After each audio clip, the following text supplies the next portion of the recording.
do not have a PowerPoint. I figured that I should be able to hold your attention for 15 minutes if I actually want to go into law. So we'll see how this goes. As Professor already announced, my name is Cecelia Panella, and I'll be talking a little bit about Edward Snowden and the expansion on the construction of the individual within the United States. So let's back up a little bit. Let's talk about June 5th, 2013.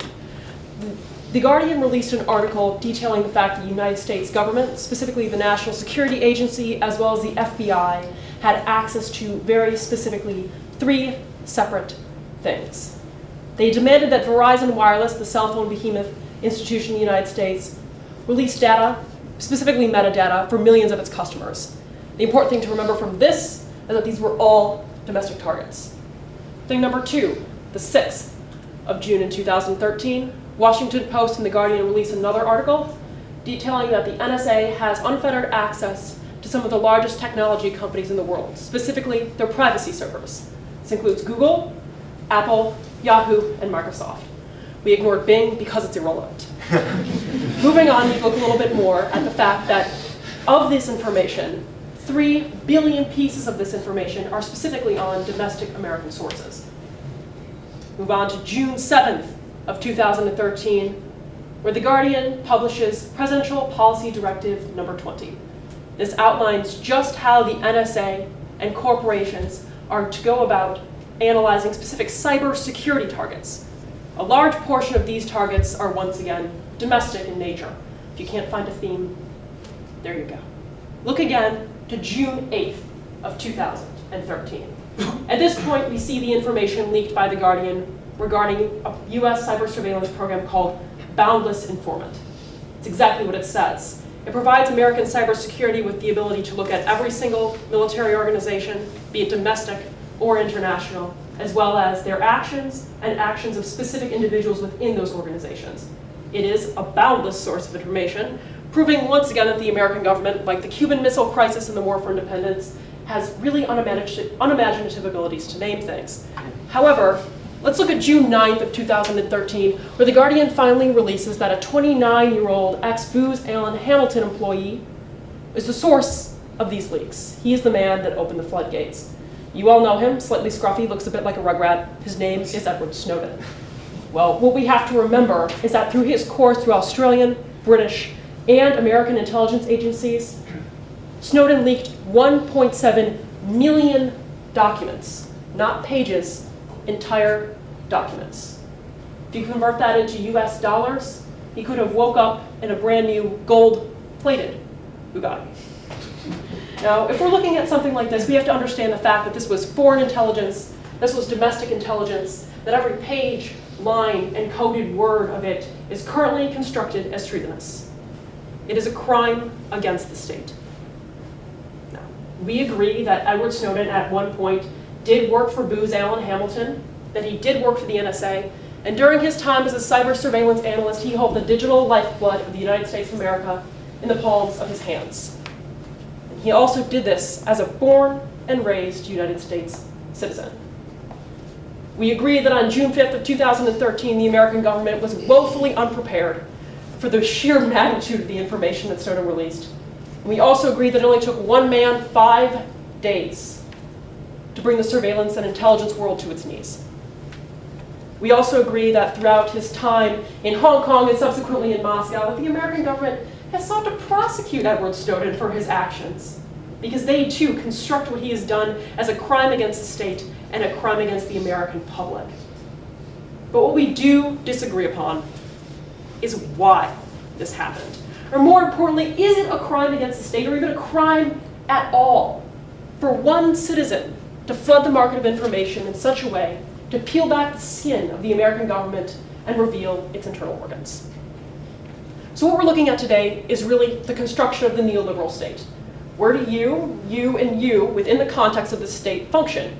Do you function? And to what point are you individual, that is, cognizant of your own actions and thoroughly choosing? So we have to examine, firstly, the territorial state. What this is the entity by which a person or an individual monopolizes the use of authoritative power over a stable population. For a neoliberal sense, this is the ultimate marriage of solidarity and equality, with freedom and liberty. The ultimate goal is that the law is presumptively private. We protect the individual. We protect their right to life, liberty, pursuit of happiness, and whatever you want on the McDonald's dollar menu, because that's just what we feel is right. But here's the issue. How does the state go about enforcing this? There are three specific ways that I addressed in my paper. The first involves coercion, the second involves incentivization practices, and the third involves the manufacturing of compliance. Basically, the conveyor belt by which the American government and the modern neoliberal state goes about manufacturing a citizenry in a way that stifles their individuality and ultimately reifies the purpose of the state as a whole, which is governance and support of a common moral order. So let's take those one at a time. What is coercion within the prospect of governance?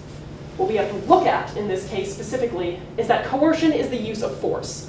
It deviates from what we talked about for the territorial state, and that this is not legitimate, this is not authoritative, this is simply the arm of the state reaching out and turning the head of the citizen whichever way it wants. It is the ability of the state to exact a reaction. And while this may be incredibly effective in the short term, in the long term, it doesn't necessarily change the paradigm of that individual.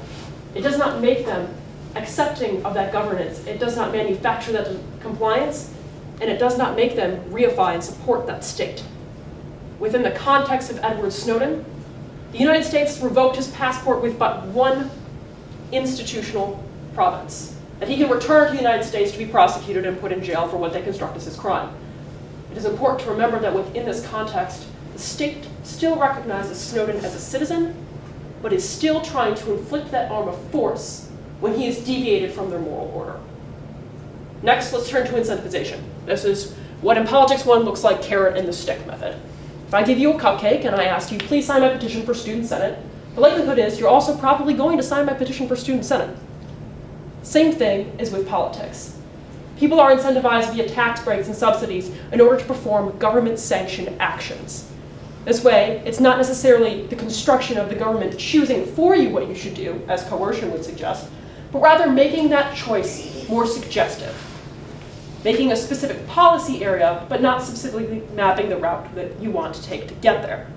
In the case of Edward Snowden, we see this again with the process of incentivization. Edward Snowden reached out to specifically the Washington Post and the Guardian with information regarding Australian, British, and American intelligence agencies.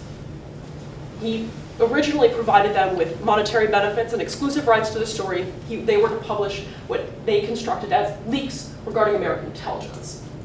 The process by which they did this eventually ended up resulting in the movie was published in 2014 called Citizen 4. The incentivization process is to construct Edward Snowden very specifically as a deviant. Simply speaking, that what he has done is not only wrong, but more specifically that what he has done should be exterminated. The incentivization process is to push people away from the idea that Edward Snowden could have been a positive impact, but rather more critically to pull them towards the state and reify the fact that the governance and the state itself has been wronged. Well, again, we have to turn to the construction of the neoliberal state when we turn to our last issue, and that is the compliance factor. In both coercion and incentivization, the issues we see are that these are both short-term solutions. In coercion, if you're slaughtering your citizens, you're not changing their paradigm. If you're slaughtering your citizens, you're not changing how they think, and they will not support you. But incentivization, you can provide tax breaks for only so long. People are going to ask for more. They're not supporting the governments. They're supporting the benefits that they receive from them. So the ultimate choice for the neoliberal, in order to prevent those harmful intersections between individual and state, and individual, is to manufacture a compliant and docile citizenry. What does that mean? Well, it means that we construct Edward Snowden as a traitor. It means that we construct the information that he provided to the American public and the world's press. We construct the information that he provided to the American government and the world's press as a leak. The rhetorical sense of this is that what he has done is wrong. Specifically speaking, we must understand what it's like for the individual to be placed within the state, but more problematically, what's the positioning of the state within the individual? What organ is the state within the individual's body? In coercion, it's the bones. You break them, you cause the most damage to everything else. In incentivization, it's the process by which people ingest multivitamins and supplements in order to better themselves, but in reality, you're simply reifying the body as a whole. With the compliance theory, the state becomes the brain. The state makes the choices, and the human body, in this case the individual, will do whatever process necessary to reify that. This generates a specific apathy towards the individual, towards the individual choice matrix. Sometimes I speak English.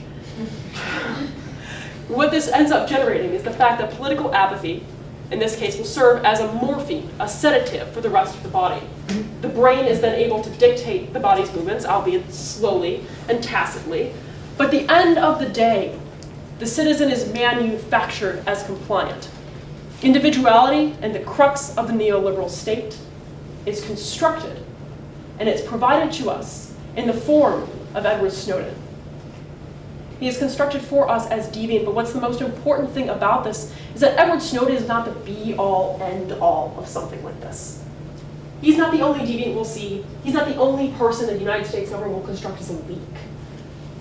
But he is the only one that we have villainized. He represents the very special and very unique intersection between the practice of government and its theoretical applications and theoretical practice. He is the institutionalization of the process by which the American government provides us with the rights of life, liberty, and pursuit of happiness. Because when it comes down to it, we only have those ideals to the extent that the state provides them. Thank you.